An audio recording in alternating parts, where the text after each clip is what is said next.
For what? To educate people. Are we educating people? We're educating people through lies. Do you think you are educated that's because based you on are your misinformed? perception, I guess. This is not my perception.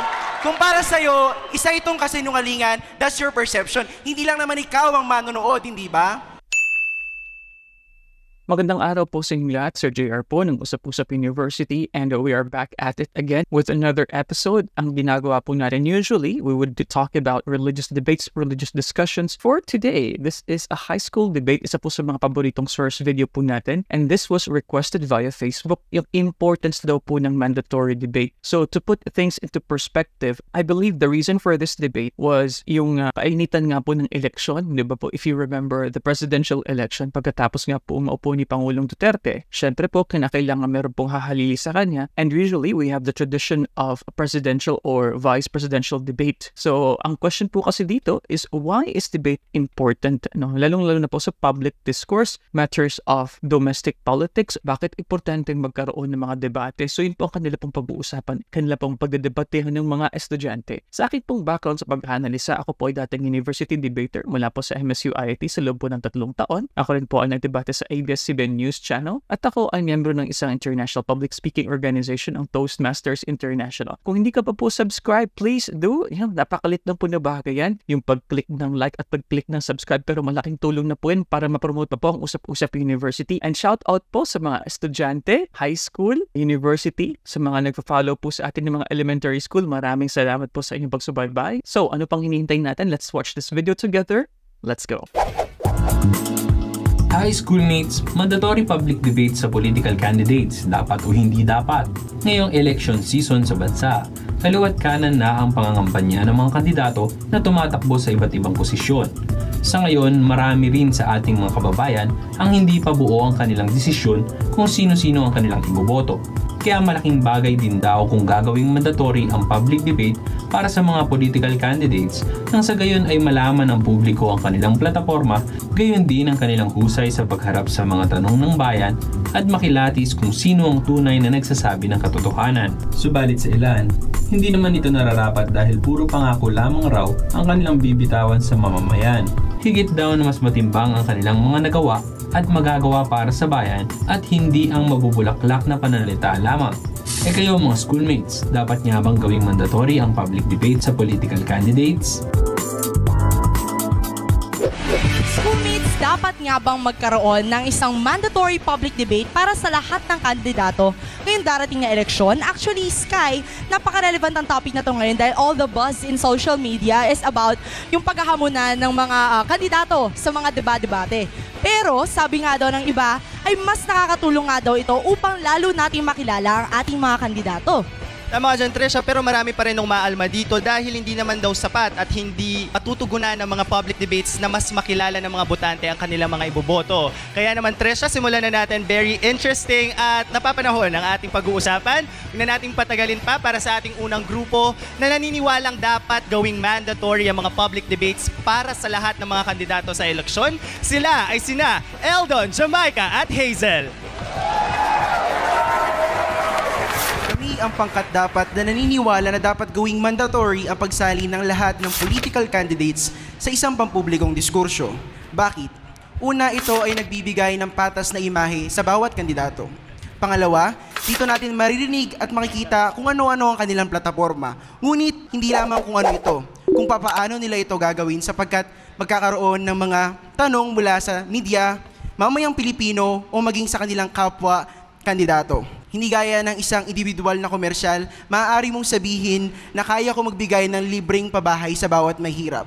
Sa isang pampublikong diskurso, kailangan mong patunayan kung paano mo ito sisimulan o kung paano mo ito gagawin. Pangatlo, ang pampublikong diskurso, dito natin makikita kung kaano kalawak ang kaalaman ng isang kandidato sa kontemporaryong issue ng bawat mamamayang Pilipino. Bakit ba nila dapat malaman ang contemporary issues? Sapagkat ito ang kanilang haharapin, aayusin kapag sila ay nanalo sa isang posisyon. Muli kami ay naniniwala na dapat gawing itong mandatory sapagkat simple as this. If you want to serve your country, then you have to face your country. Salamat po. I like that. At ang atin namang ikalawang grupo ay naniniwalang hindi dapat magkaroon ng mandatory public debate para sa lahat ng kandidato ngayong eleksyon. Sila ay sila Francis, Nathan, and Gabriel. Our side would like to argue that mandatory participation of a political candidate in a public debate is not required.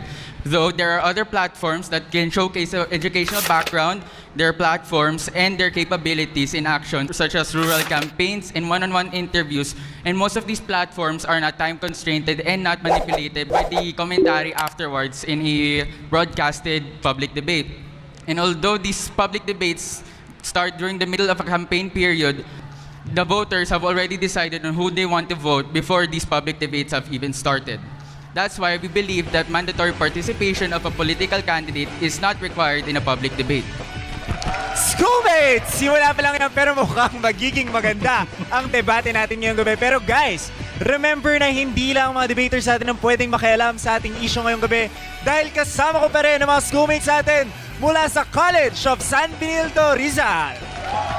Maya-maya lang, bibigyan rin namin kayo ng pagkakataon na magbigay ng inyong mga katanungan at opinion. Sa mga schoolmates naman natin nasa bahay, pwede rin kayo magpadala ng inyong mga komento at opinion. Magpadala lang ng mensahe sa aming social media sites at PTVPH and at Schoolmates. Maya-maya lang ilan sa inyong mga komento ang aming babasahin.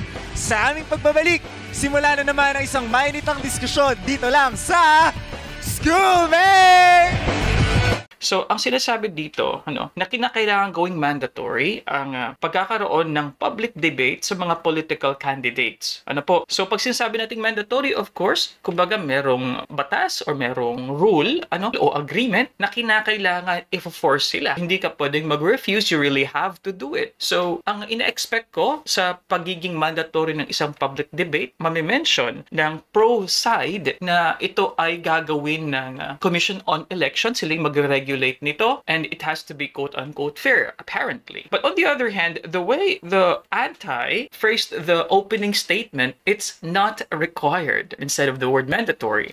And that's fine in a way, pero kung ako po yung mas gagamitin ko, mas harsh na word, and then I would use the word not. Personally, I would say debates should not be forced. Ayan. You have to be mindful of the terms you are using and make sure na yung mga terms na yan, it's either merong mga nuances or merong mga slight na difference on its meaning that would give the people a bit of sympathy or at least would make them listen to what you're going to say. Pag sinabi mo kasi na it's not required, yeah, okay, not required. Pero pag sinabi mo, hindi dapat pwersahan. Oh, di ba? Ang ganda pakinggan nun kasi namin, sino ba naman ang tao na gustong pwersahin? So, ang arguments dapat ng anti-side should be focused on quote-unquote the people's freedom. Ano po ang karapatan ng isang kandidato na wag mo kaming pwersahin, no? Sa pamamaraan ng pag-broadcast namin, sa pag-inform namin sa public on what we can do. You should not force us, into a public debate. Tapos pwede nila sabihin dito na leadership is not equal to rhetoric. Yun nga po nasabi rito, na promises lang naman yan eh. Hindi mo kailangan ng flowery words kasi kung ganun, ibig sabihin pala ng pagiging leader or pagiging political candidate is nakadepende sa ability ng public speaking, yung something like that. Ang gusto kong maging main nila na idea is bakit hindi kinakailangan puwersahin ang isang kandidato.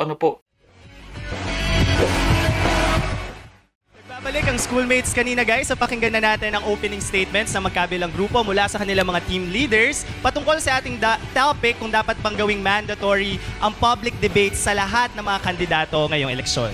Tama ka dyan, Sky. At ngayon naman, mabibigyan naman natin ng pagkakataon ang kanilang mga team members para masabi ang kanilang mga opinion. Simulan natin kay Jamaica.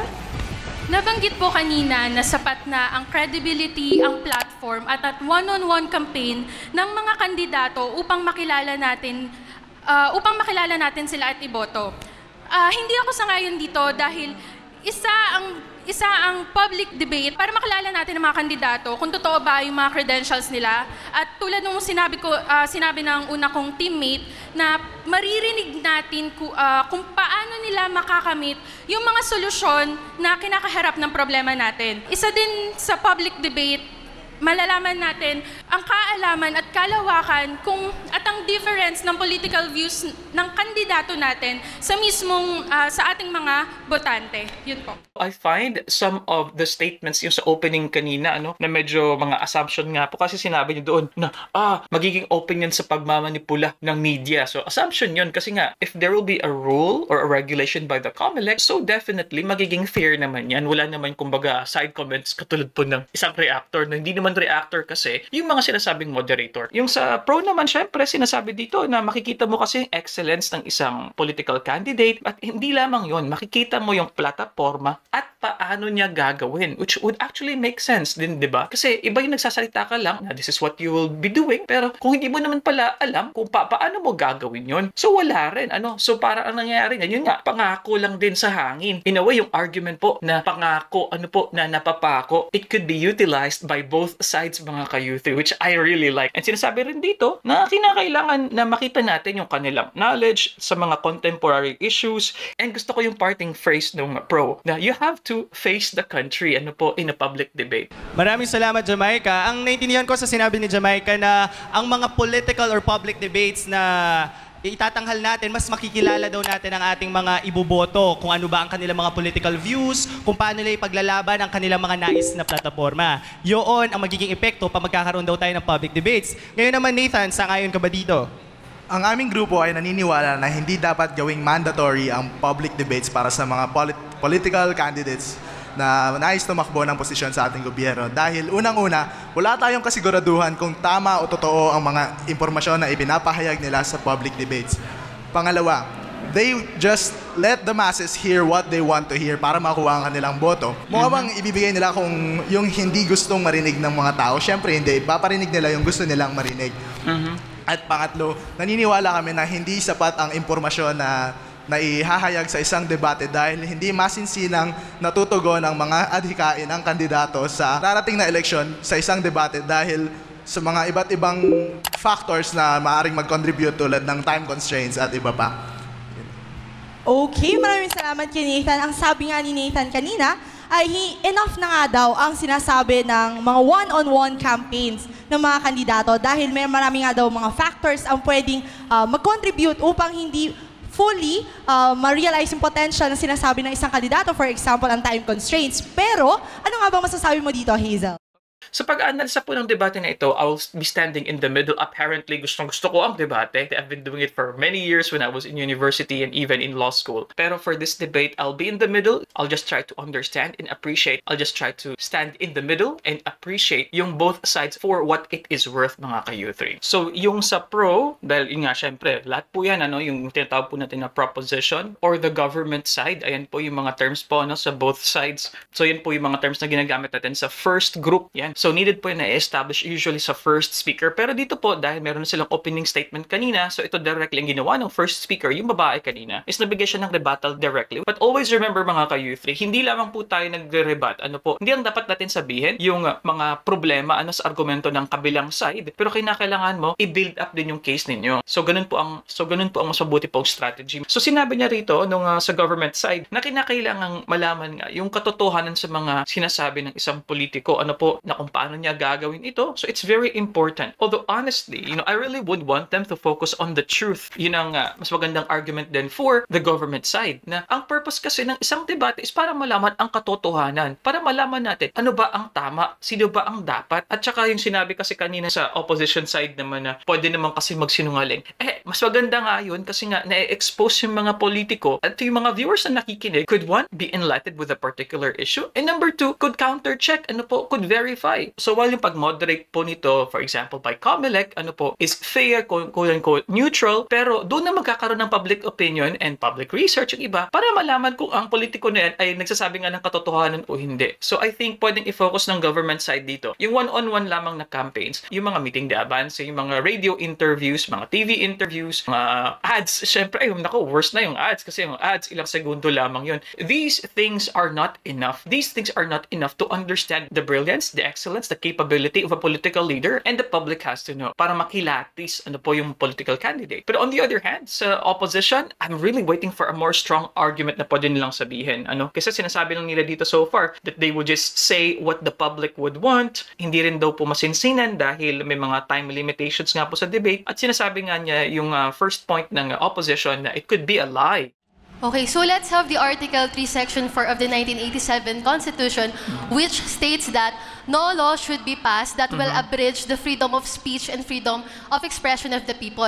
So dito natin makikita yung essence ng debate. Ano nga ba ang kalagahan ng debate and why it should be mandatory? First of all, sa pagganap ng isang debate, nagkakaroon ng knowledge yung mga tao and they are being educated kung ano ba ang kakayahan in terms of the intellectual capacity, in terms of the decision-making, having a point under pressure, and how committed and passionate in terms of doing their jobs. In addition to that, we can also see the similarities and the differences of the candidates. Correct. So kung malalaman natin kung ano ba yung pagkakapareho at pagkakaiba, we can reflect onto that. So kung nakikita ko na ang perspektibo ko ay naayon sa perspektibo niya, maaari kong iboto tong kandidato na to. And that is very much necessary in terms of voting.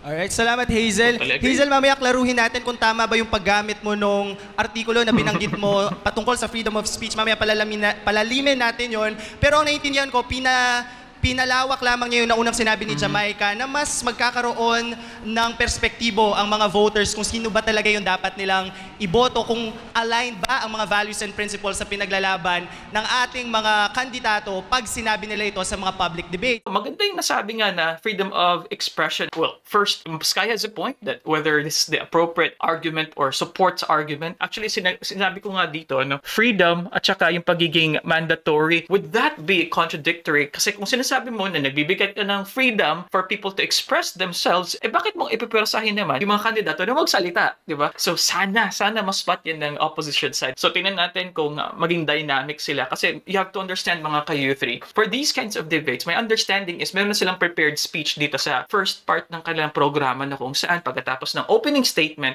yung each na debater, di ba meron silang parang konting rebuttal, meron silang mga pag-build up ng case nila. And in my actual experience, malalaman mo ang husay ng isang debater kapag on the fly, kumbaga spontaneously, makaka-adjust sila sa argumento ng kalaban and they will make a reaction or a response immediately sa ginawang argumento o sinabi ng kalaban. So katulad nga ng sinabi rito, sabi ko, ang nilagay ko is freedom of expression is equal to a mandatory public discourse. So tingnan natin kung paano magiging responsive etong opposition side, or they could bring this up mamaya sa free-for-all. Ngayon naman, Gabriel, palalimin mo pa yung diskurso. At this day and age where information is just a click away, sana kasi mas maraming tao ang may kakayahan na i-access yung information na yun, ay na-i-assess yung information na yun kung factual ba lahat ng natatanggap nila.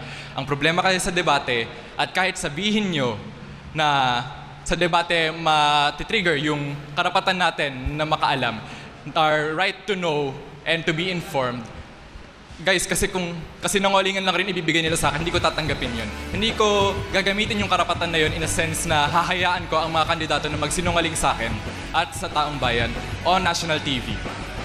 Yun lang po. Okay, maraming salamat kay Gabriel. Ang sinabi niya ay one click away na nga lang naman ang information. Kumbaga, verification of information ay mas magagamit nga naman kung hindi on the dot or on the spot nangyayari yung pagpapalabas or pagpapahayag ng impormasyon ng ating mga kandidato. Pero unang parte pa lamang yan ng ating talakayan, malalaman natin ano nga ba ang pulso ng ating mga netizens mula sa ating schoolmate na si Gab. Thank you, Sky and Trisha. Siyempre, hindi lang ang mga schoolmates sa atin dito sa College of San Benildo Rizal ang merong opinion sa ating topic kung dapat nga bang gawing mandatory ang public debate para sa ating mga public officials. Pati na rin ang ating mga netizens ay nagpadala ng kanilang mga komento. Ito ang sabi ni G. Robles mula sa ating Facebook page. Para sa akin, dapat gawing mandatory. Nang sa ganoon ay hindi puro pangako ang marinig ng taong bayan at nang sa ganoon ay masuri ng maayos ang bawat botante ang kanilang napupusuang kandidato, lalo pa kung ito ay bago lamang sa politika. Thank you, G. Sabi naman ni Gaffron Galego Cabriana, not all ideal leaders are all public speakers. But I'm sure with this that all ideal leaders are all willing to commit service with excellence. At sabi ni Christian Cubero, dapat talaga mandatory para malaman natin ang kanilang stand sa mga issues. Mula naman sa Twitter, sabi ni El Kayabyab, dapat upang makita kung talagang ang kanyang opinyon o idea ay tulad ng sasambayanang Pilipino.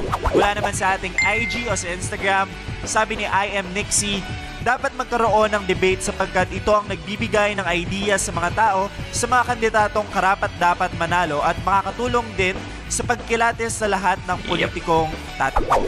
Maraming salamat, netizens. Patuloy lamang po kayong magpadala ng inyong mga opinyon at komento at pwede rin po kayong magpahayag ng opinyon sa pamamagitan ng pagboto kung saan kayo papanig sa ating topic for tonight. Bukod dyan, schoolmates, mamaya meron tayong pipiliing best speaker sa ating mga debaters. Siya ay pipiliin ng ating mga schoolmates dito sa College of San Benildo Rizal at ng ating mga schoolmate staff. At ang ating maging criteria for judging ay makikita ninyo sa inyong mga screens ngayon. Sa aming pagbabalik, free flow discussion, yan dito lamang sa Schoolmates!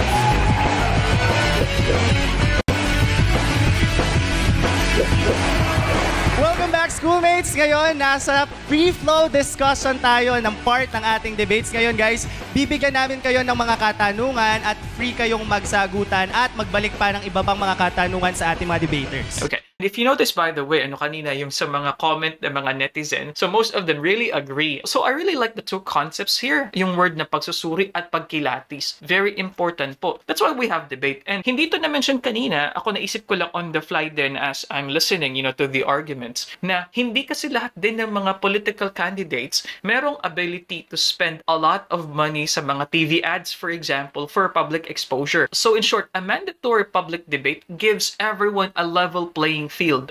Actually, yung time limitation nga would serve also as being fair.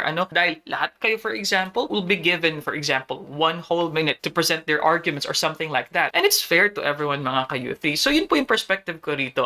In general, kinakailangan, dahil medyo mahirap yung sitwasyon ng opposition, I highly recommend for them to focus on the bigger main things. So dapat yung atake nila sa kumbaga sa head. Hindi ka titira sa kalingkiingan, sa arms, kundi doon mo dapat diretsuhin sa big issue para manalo ka sa ganitong uri ng debate. Yes, kaya tama ka dyan. At syempre, paalala lamang po sa ating mga manonood na ang ating programa ay hindi nagdidikta kung ano ang tama o mali, bagkus pinapalawig lamang natin ano ang opinion at para marinig natin ang pulso ng mga kabataan regarding sa ating mga social issues. That's right. Trisha, ngayon simulan na natin ang ating first question, guys. Kung magkakaroon tayo ng mga mandatory public debates, ibig sabihin ba nito ay tinatanggalan natin ng karapatan ng ating mga kandidato ng pumili kung ano nga ba ang mga platforms nila para mangampanya? Hindi natin sila tinatanggalan ng karapatan, ngunit dito nila ma-explain kung paano nila makakamit yung plataforma nila, kung ano yung mga balak nila, kung ano yung mga steps na gagawin nila. Kasi sa debate din natin makikita yung intellectual capacity nila at yung mga strategies nila kung paano nila makakamit yung mga plataforma na to. Sinasabi na pangako lang to. Pero kahit pangako to, ito yung pinapangahawakan ng mga mamboboto kung bakit nila iboboto yung kandidato na yon. At yung kandidato na yon na once naluklok, nagkakaroon siya ng masidhing damdamin na nagtiwala ang mga mamamayan sa akin. Kaya kailangan kong gawin ang mga sinabi ko sa kanila upang mapatupad yung mga plataforma ko. For me, I believe that mandatory participation in a public debate is a violation of their own rights because public debates are a luxury rather than a necessity. If the people want to know about their educational background, each senatorial candidate has their own set of qualifications, and if they were allowed to go run in Senate, that means they are qualified and that they enter the parameters of the senatorial candidate. And rather, by wasting time in a 1 hour or probably 2 hour public debate that is broadcasted by media networks, this is taking away from their time that they can help other people in rural areas and even urban areas in order to develop and to practice their own platforms to the public that are in dire need of them. Okay, I think this is a weak argument. Yung sinabi niya kasi dito, basically, he's saying na he's saying na they're already qualified. Kaya nga sila natanggap ng, for example, ng COMELEC dahil nga meron silang tamang qualifications. I think this is quite a weak argument. And then the next one, sinabi niya na kumbaga yung pagkakaroon ng mga debate is nakukuha yung mga panahon, yung oras na pwede nilang gugulin sa pakangampanya. Basically, he's saying it's a waste of time. So I'm expecting the government to address these to address this directly para kumbaga hitting the nail on the head yung gagawin ng government dito. Now, anong waste of time? That is not a waste of time, something. So let's see. Okay, so let me correct that thought that having a debate, a mandatory debate, is not a waste of time. There you go. So, okay, ginamit niyo yung word exactly. I like that. Kasi ang mga audience, ang mga tao, nakakuha sila ng information kung sinong iboboto nila. And other than that, sinabi mo kaganina na pwede silang gumawa ng projects in the rural areas. That is another platform. What we're emphasizing in here is that having a mandatory public debate will educate the voters kung sino ba ang mas karapat-dapat para sa posisyon. Hindi ko makita na necessary yung debate para malaman yung mga impormasyon tungkol sa mga kandidato dahil yun nga, wala tayong kasiguraduhan kung tama o totoo yung mga binibigay nila sa atin. Ang naisip kong paraan is individual fact-checking. Kung tayo ay mismo bilang mamamayan, bilang botante, gagawa ng sarili nating individual efforts upang ma-check kung tama yung ma-check yung mga qualifications nila, kung fit sila maging leader, di ba mas mabuti yun kaysa sila yung naghahayag sa isang debate?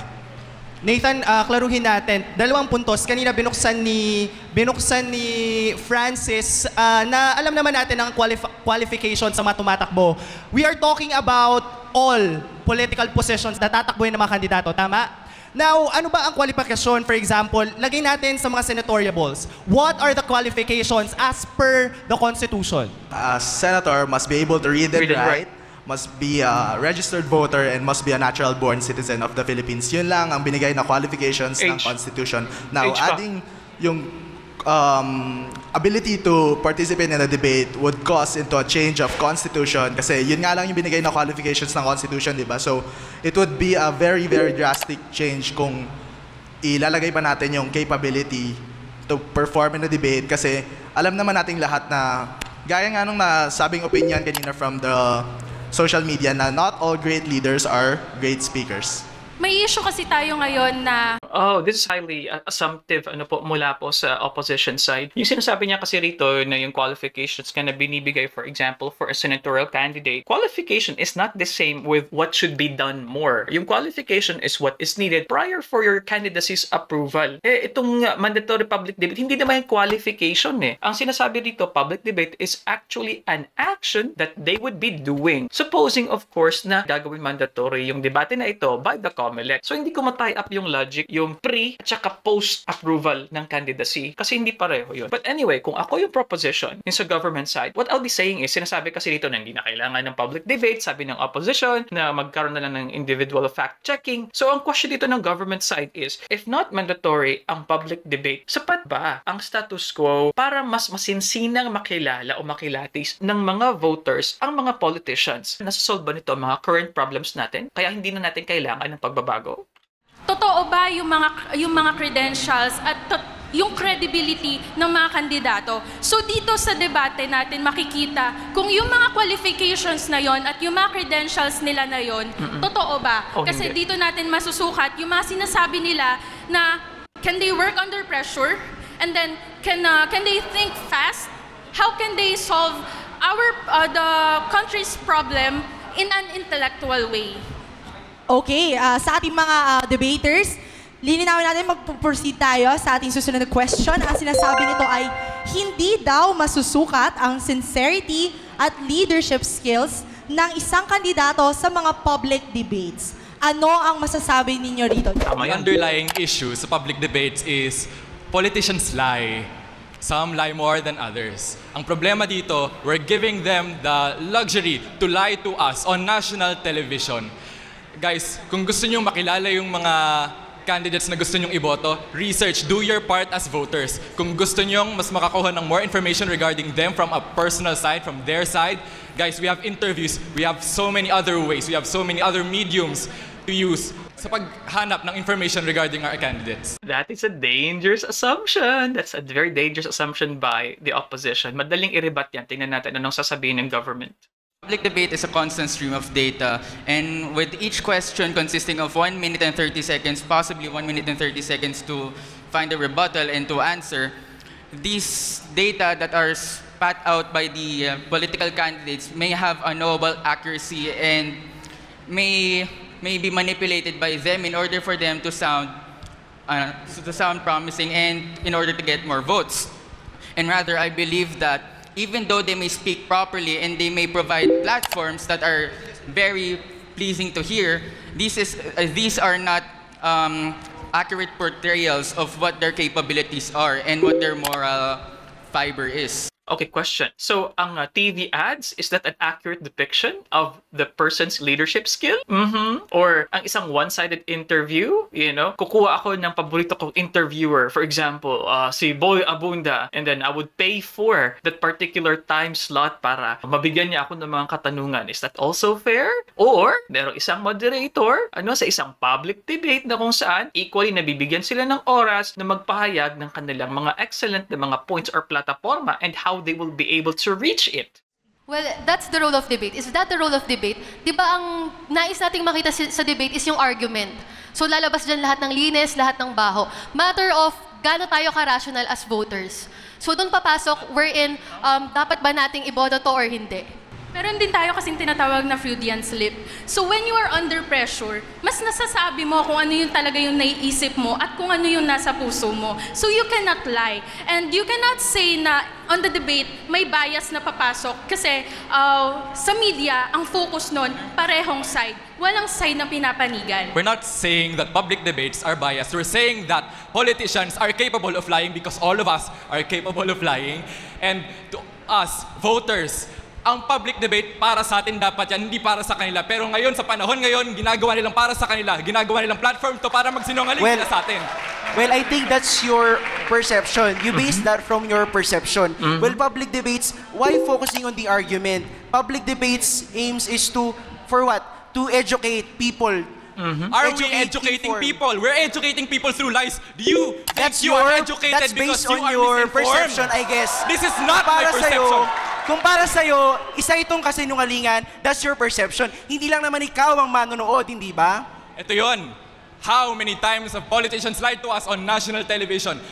Just our Bakit? Hindi ba sila pwede magsinungaling sa isang commercial? Putulin ko kayo, we're fixated on the lies. Now, Okay, before we continue mga ka-youth, isa din pong main point na pwede sanang sabihin dito ng opposition is yung pagiging personal ng mga attack. Imbis na maging focused ang, for example, ng isang debate dahil pwedeng tumaas yung emosyon, so hindi na nagiging fruitful para sa public. Ang nangyayari pang nagiging fiesta na, nagiging spectacle na, parang nagiging for entertainment na siya. Diba? Gusto natin mga retest na makakita ng mga nag-aaway. So natatalo yung purpose ng debate kapag sila ay nagpepersonalan o nagmamadslinging na lang, nagbabatuhan ng putik. Sana sabihin to ng opposition na liban pa doon sa pwede silang mag-lie. I think the lie argument is really too weak. Doon sila mag-focus sa pagiging fruitless ng isang public debate, especially sa nangyayari dito sa ating style ng debate. At least sa ibang mga platforms sa ibang bansa, yung kanilang mga presidential debates, mas formal, mas regulated. So pwedeng sabihin ng opposition na huwag nating gawin yung public debate dahil yung style naman ng mga debate, ibis na yung weight ng actual na factuality, yung mga truth dapat na malaman ng mga tao, hindi. Nagpepersonalan na lang sila, something like that. Yung mga tanong, parang showbiz na dahil mga personal at saka mga private lives na yung mga na-involve, something like that. So, pwedeng gawin yan ng opposition actually. itutuloy natin to. Let's talk about practicability. With regard to senatorial election now that is happening in our situation, is it practical? Kaya bang i-accommodate lahat ang mga senatoriables? Paano natin gagawin? Paano natin isakatutuparan? Mandatory public debates for political candidates. Ang sinasabi doon, bigyan ng COMELEC ang mga candidates one chance to be included or to participate in a public debate given their most convenient time. So, doon pa lang makikita natin na ito yung time, ito yung date. So, kahit hindi kayo lahat, basta kung sino yung convenient doon, and as long as you can participate on just one debate. So, the public debate, pwede siyang mahati into episodes. Remember, there is a scarcity of time within each public debate. And although I believe that it may provide information to the public, I still believe that it is not an efficient usage of time because these questions are manipulated by the hosts in order to get information. Well, it's being agreed before the event itself. Pinag-uusapan siya, the most convenient time, both pareho sa lahat ng participants. And the questions are not manipulated by the host because ang question ay nanggagaling sa mga botante, sa mga manonood, sa mga mamamayan. So, These are for town hall debates, which if you can grasp the situation during town hall debates. It's more of a Q&A. It's more of an open forum regarding social issues. Ang pinag-uusapan natin dito is in public debates, ang pagpapalitan ng kuro ng dalawang panig regarding one issue, not at least. Well, sa debate, di ba ang nagtatanong, mamayang Pilipino, media, at maging ang kapwa mo, kandidato. Bakit pa tayo nagdedebate? Ito ba'y nakakabuti o nakakasama? Bakit kailangan hindi mandatory? Simple as this, if you want to serve your country, di ba, bakit kang matatakot sa questions? Because it is in their discretion on how they want to serve their country. If I am running for office and I want to be with the people, I will be with the people instead of being on live television. Okay, so hindi kasi sapat yung advertisement commercials. Kasi hindi lahat ng kandidato kayang magpondo sa isang 1-minute na commercial. Of course, through that public debate, mabibigyan ng equal opportunities sa bawat candidates regardless kung mayaman or mahirap. Yung arguments ng babaeng ito, I have to give props to her. These are very, very nice. These are nice observations, and she's very responsive so far. Good job. Yung kandidato. It is a matter of expression. It's a matter of giving clarifications to certain issues. Alright, Hazel, total nabuksan mo ang usapan sa mga ads. Ngayon, Trisha, di ba meron tayong katanungan patungkol sa other resources? Yes, at ang katanungan ito ay nagsasuggest na sa tingin niyo ba ang mandatory public debates na ang kasagutan para maiwasan ng mga kandidato ang paggastos ng malaking halaga ng pera para sa mga campaign advertisements? Social media is free. It's a free way for our candidates to campaign themselves all over the nation. We don't have to have funds. Even the poorest candidates actually still spend how much? I think, yes, the best ang public debates para mas makalibre o mas makilala pa natin ang ating iboboto. Bakit?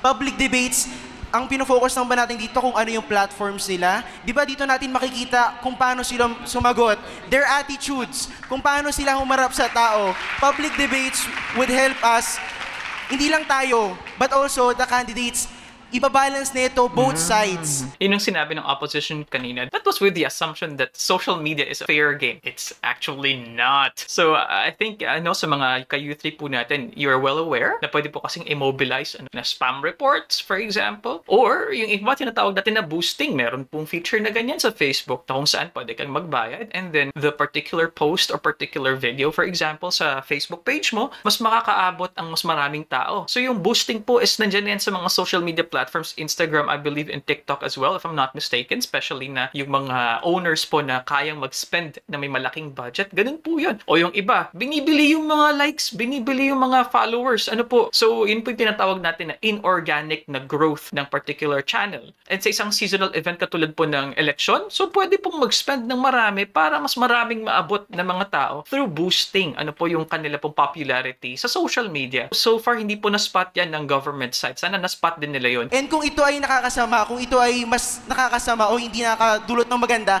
bakit pa tayo merong diskursyo?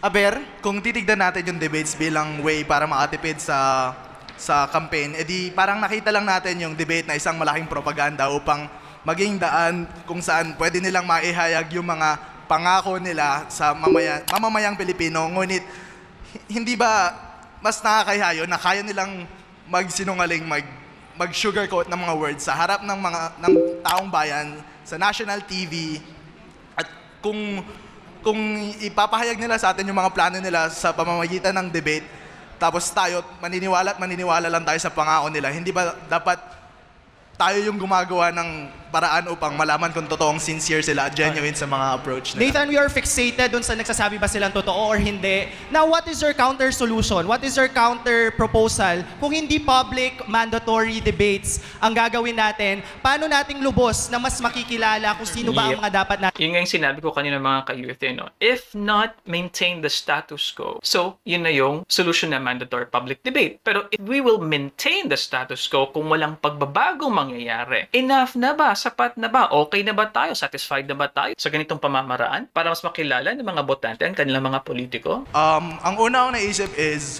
first is personal interview. Kasi para sa grupo ko, ang personal interview, mas kaya nilang mag-emphasize at masiyasat yung mga candidates mismo. Kasi mas kaya nilang mag-dig in through multiple questions at follow-up questions Pangalawa, pwede ring personal encounters mismo. Makikita natin yung kung gaano ka-genuine yung isang tao pag nakasalamuhan natin sila, di ba? At malamang sa malamang, hindi ko rin masasabing may kasiguraduhan yung ipapakita nilang kilos sa interviews, sa personal interactions. Pero alam natin na mas kaya nating mag-dig in deeper through personal The point interaction. is, sino ba ang nakikinabang sa one-on-one interview? Di ba yung matataas lang lamang ng mga tao? Paano naman yung may walang kapasidad? Paano yung mga hindi kaya magpundar ng pera? Paano yung mga simpleng tao na nais lamang ay maglingkod sa bayan? Kasi ang nangyayari ngayon, we're just having the camera to the rich people. Yung mga mayayaman na tao na patuloy na gustong maglingkod sa bayan. And in terms of the commercial, hambawa, sabihin ng tao, tutulungan kita. Maka-question mo ba sa commercial na paano mo ako tutulungan? In having the debate, you can question how would you help the people. And that's the main purpose of having a debate. Very good points. Can I just add add ko lang na sa social media, nandun pa din yung head ng marketing or advertisement ng bawat kandidato. At hindi lahat ng kandidato may kakayahan na magbayad sa mga ganong agency para lang i-market nila ang sarili nila sa TV. And hindi na, sa media kasi, sa one-on-one, mas doon pumapasok ang pagiging bias kasi sa'yo lang nakafocus, may cut yon. Unlike sa public debate, na both side makikita mo yung political differences mo at yung political differences mo sa kandidato at mga political differences ng bawat kandidato. Kung talagang gusto mo mag-serve at wala kang pera, why would you hire yung social media campaign manager? Why can't you do it just yourself? Kung talagang gusto mong magpakilala sa tao, gusto mong ihayag yung platform mo, pero wala kang pera, syempre di ba gagawan mo ng paraan yun? That's why social media, sabi nga ni Koji, it's free. It's free for all. Kaya pwede nating i-utilize yun upang mas mapakita kung ano nga ba yung adhikain ng mga tumatakbo Medyo kabado sa siya, no? bayan. Okay, hindi porket free yung something that it's fair play, that it's level playing field. It's the wrong assumption mga ka-U3. Kahit pa rin po sa social media, pwede pa rin pong hindi patas. Kaya nga sinabi nyo, dapat sarilihin niya, hindi na kailangan ng social media manager. That is idealistic to say, but the reality mga ka-U3, kung ikaw ay politiko, gagawa ka pa ng Facebook post mo, ikaw pa yung magda-draft, ikaw pa yung magsusulat, magka-counter-check ng mga gusto mong i-post, kinakailangan mo ng malaking pondo na i-spend, kinakailangan mo ng malaking budget kapag ikaw ay politiko. And it's sadly mga ka-U3, something that I don't really like. Sa ibang bansa po, mas fair po sila. For example, yung mga poster na lang, public place. Etong place na to, dito lang kayo pwede mag-post. Dapat ganito yung measurement ng inyong poster. Ganun lang. Sa mga particular na mga parts ng public place, doon lang kayo pwede. With the limitation na itong space na to, for this candidate, this space na to, para sa ganitong candidate. That's it. Pero sa atin po kasi, syempre, the more na mas marami kang budget, mas marami kang pwedeng gawing campaign materials, campaign paraphernalia. And the sad reality is it's not fair. Sa daming unfairness na pwedeng maging advantage ng mga mayayamang kandidato, ang pagkakaroon ng isang live, mandatory na public debate would even out at least in a way, magkaroon ng patas na treatment sa mga kandidato. Tandaan mo, ang puso sa paglilingkod ay hindi nasusukat sa kung gano'ng karaming pera ang meron ka. Kung meron kang puso at dedikasyon, commitment sa pagtulong sa tao, matuturi ka na isa kang leader. Yun ang basihan ng pagiging leader. That's the point. Bakit ka nga ba gagastos kung gusto mo naman talagang magpakilala tapos wala kang pera? Then can you please support your argument? Besides, kung hindi sa isang public debate, saan pa? Saan? Kaya nga nang sabi ko, diba? Sa social media, nakakasiguro ka ba na hindi bias? Personal interaction. Do you think, okay. do you have any clarity? Alright, we'll be giving you later enough. Social media, tapos na, di ba? Kaya tres na sa ating pagbabalik ang ating mga audience, schoolmates naman dito ang may masasabi. Yan, sa pagbabalik ng Schoolmates! Welcome back, schoolmates! Ayan, nakita natin na nagkakainitan na sa ating talakayan. Pero iisa lang naman ang direksyon nito, no? Yun ay mas kilatisin pa ang ating mga kandidato at ang ating mga politiko. At yung thin line kasi dito ay necessity ba talaga ito? O isa lamang itong platform to manipulate or deceive our voters? So para mas painitin pa ang ating debate, syempre, hindi magpapatalo ng mga schoolmates natin mula dito sa College of San Benildo, Rizal! I'm sure marami rin silang masasabi sa nangyaring talakayan natin. So guys, alam ko merong mga tanong yung mga schoolmates natin dito. So si Janelle, okay Janelle, ano ang iyong tanong at para sa kaninong side ito? Okay, so my question is, how can public debates help voters make informed decisions? Well, according to a YouGov study back in March 2015, this was held in the United Kingdoms. Even though 39% of the respondents believe that the debates help make them more informed about the choices they will make, 43% believe that this has no impact on the eventual vote or vote outcome. Rather, even in a study back in 1976 made during the presidential run made during the run of Ford and Carter, even though people were listening to it, their votes did not change. So I believe that even though these public debates are being held by other people, are being held by the media, this has no bearing on the eventual outcome, because before these public debates have even started, the voters have already been decided on who they want to vote because of their platforms. Actually, okay, that's really fine and good. Ano po, in the context of the United Kingdom, sabi na kingdom. But we also have to consider, mga ka-youthies, tip po ito sa mga debaters po, ano, na when you try to state a particular statistic or a particular data or figure, make sure that it applies to the right culture, to the right context, to the right society. Kasi we have to understand na while it may be true na hindi effective yung public debate sa UK or kunwari sa Amerika, pero sa Pilipinas, we should not deny the fact that this is cultural. We enjoy public discourse. We enjoy public discussions. Hence the too many talk shows that we have. And yung ating kultura po, historic po yan, ano? Nasa ating pong kasaysayan, ang ating kagustuhan ng isang tagisan ng galing, ng pakikipagtalastasan. Kaya meron nga tayong balak sa Visayan-speaking areas. We have Binalaybay sa Panay. Yung ating kultura ng dynamic na conversations, it's actually deeply embedded sa ating kultura. While it may be true na sa mga estadistika, sa mga figures, sa mga data applies to Western countries, it may not automatically apply sa ating bansa. there is a bearing. Kasi even just kahit isang mamboboto lang, yung mag-change ng mind niya, dahil iba yung political views niya sa candidates na to, it's already a change. And one vote can count. Every vote matters. So, regarding dun sa study na walang effect, actually, may effect yan dahil kahit na bukod sa nai-inform, ang mga voters, nakikita din nila kung, ay, ito pala yung personality niya. So, ganito pala siya pag mainit ang ulo. Ito pala siya when he's working under pressure. And personality says a lot. Ito ba yung gusto mong kumatawan sa'yo sa gobyerno? Doon mo kasi siya makikita sa public debate. So, yes, public debate can change the voter's mind. Okay, thank you so much, debaters. Maraming salamat, Janelle. Okay, ikaw naman, April, ano ang iyong katanungan? So, given the nature of our Filipino voting culture, do you think that public debates are the most appropriate venue to assess political candidates? Okay, I believe that having this mandatory debate is very important in having the heart of the people. Why? Kasi ang bawat Pilipino may kanya-kanyang tanong. Then hindi lahat ng Pilipino matatanong personally sa kandidato kung ano ba ang plataforma niya at paano mo magagawa. Then through having the selected panels na mag-a-address ng main issues and concern, we can see kung ano ba talaga ang direktang sagot ng mga kandidato. And with that, that will have an implication to the mind and to the hearts of the people. Alright, salamat, April. So ito naman, Cass, ano ang iyong question? So, can you prove that public debates do more harm than good?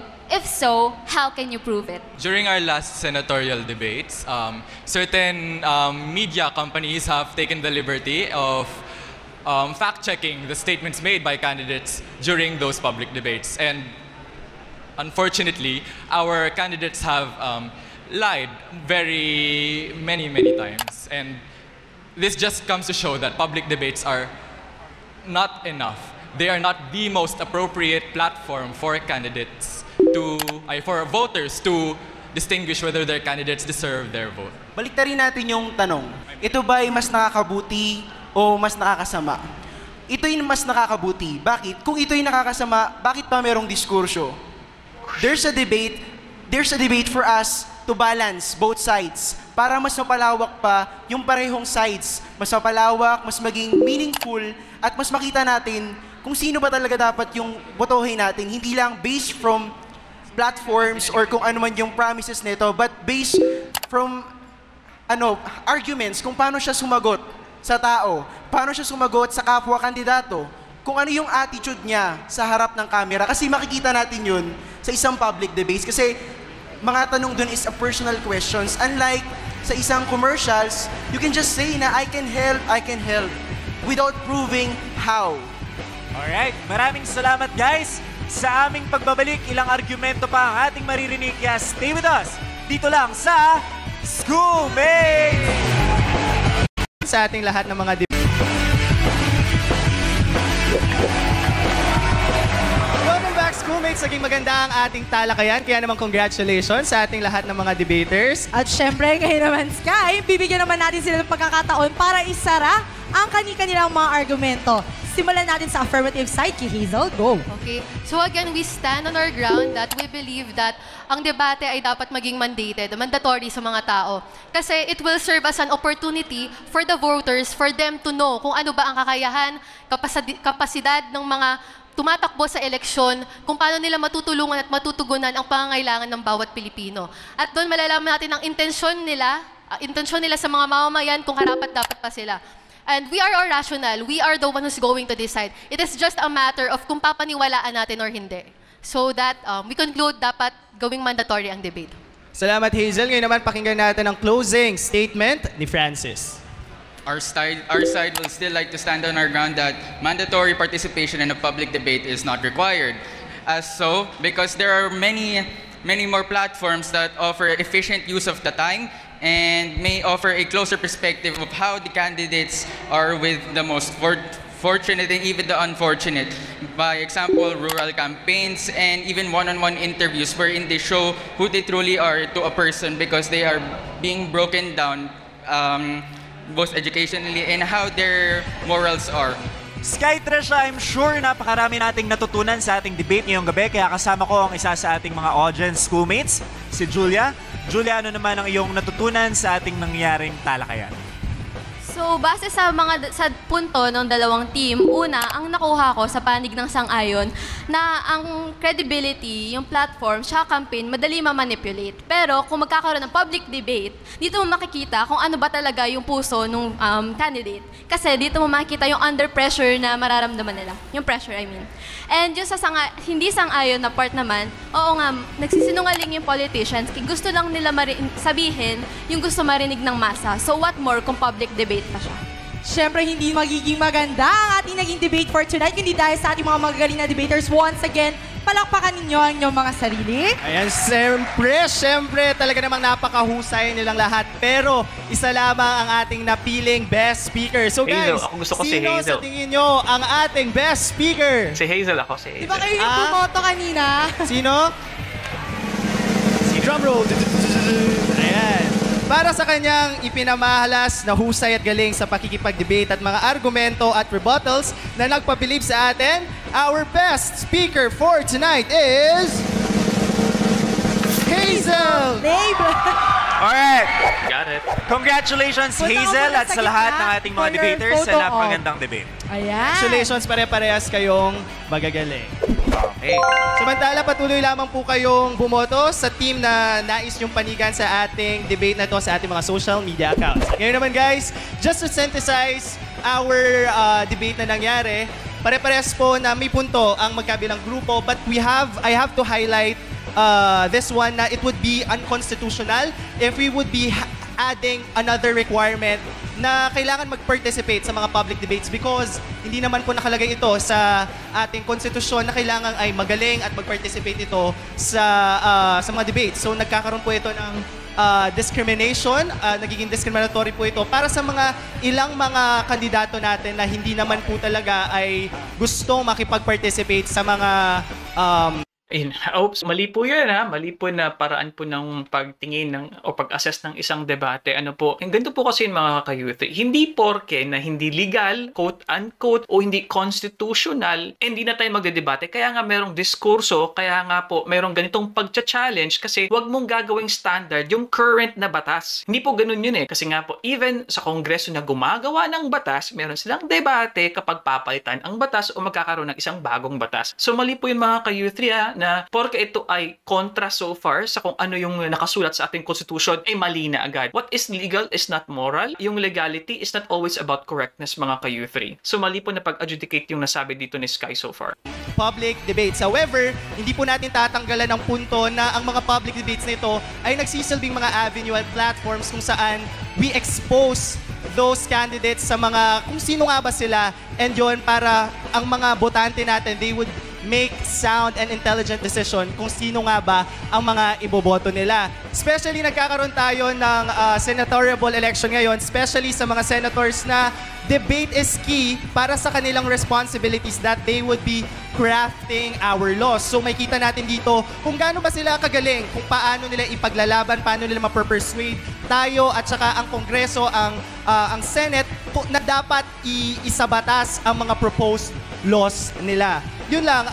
And my alternative to this, para hindi siya maging mandatory, COMELEC should held an accredited or na sila mismo ang mag-hold ng mga public debates nito as per, of course, the availability ng mga candidates natin kasi hindi naman lahat ay maaaring available sa specific dates na ito. At saka, for example, the number of senatoriables that we have, hindi naman kaya i-accommodate in one whole day na sila lahat ay pag-uumpugin natin patungkol sa mga issues na gusto nating pag-usapan. Pero at the end of the day, pagod na po tayo dun sa mga sing and dance campaigns na nangyayari natin. Panahon naman na para iangat natin yung level ng pagkonsidera natin kung sino ba yung mga dapat nating mga iboto. At sa tingin ko, isang magiging magandang batayan ang mga debates para magkaroon tayo ng sound reasoning kung sino ba yung mga dapat nating iboto. And to end this, ang mga public debates are not for the officials but for the voters themselves to have a sound judgment. Yun! Mabuhay ka, Sky, at ang buong Sky Universe. Ayan. Bago ang lahat, gusto lamang po namin pasalamatan. Okay mga ka-youth, so dyan po nagtatapos ang ating episode ngayon sa isang very important, para sa akin, sensible din po talaga ito, no? Yung ideya po ng pagkakaroon ng mga mandatory or public debates. Para sa akin po, sa ating kultura, it's highly needed. Yan po ang opinion ko. Sa pagsusuri, sa pagkikilatis, and on this particular debate lamang po, hindi ko nakita yung strength ng arguments ng opposition and they're fixated on the lies, na pwedeng i-manipulate ng media. I think dapat doon sila mag-focus sa ideya ng pagkakaroon ng mandatory. Kasi pag sinabi mong mandatory, merong pagpupwersa. Sana ganun yung phrasing na ginamit nila. So mga ka-youth, hindi ko na po possibly na maulit pa yung aking mga argumentong na-mention po kanina sa kalagitnaan ng video. So sana po ay sinamahan nyo ko from start to finish. But one thing is sure, kinakailangan natin ng katapangan, ng face the public kapag tayo ay naging politician. And sadly, while it is true that it is not a determinant to a really excellent leadership yung public speaking skills, but the reality is public speaking is a very important ability that everyone should have in negotiations, that kapag ikaw ay naging leader, kinakailangan mong mag-convince, kinakailangan mong mag-negotiate, kinakailangan mo ng good communication skills. So, isa sa mga manifestation ng ganyang skill is ang isang public debate na kung saan you'll be thinking on your feet, mga ka-youth. So, anong masasabi niyo sa ating episode ngayon? If you like these kinds of contents, you know what to do. Click subscribe, mga ka-youth, kung ikaw ay baguhan. And if you don't like this video, you can click this video here. You can also click this playlist here, and I'll see you guys next time. Peace! Bye-bye!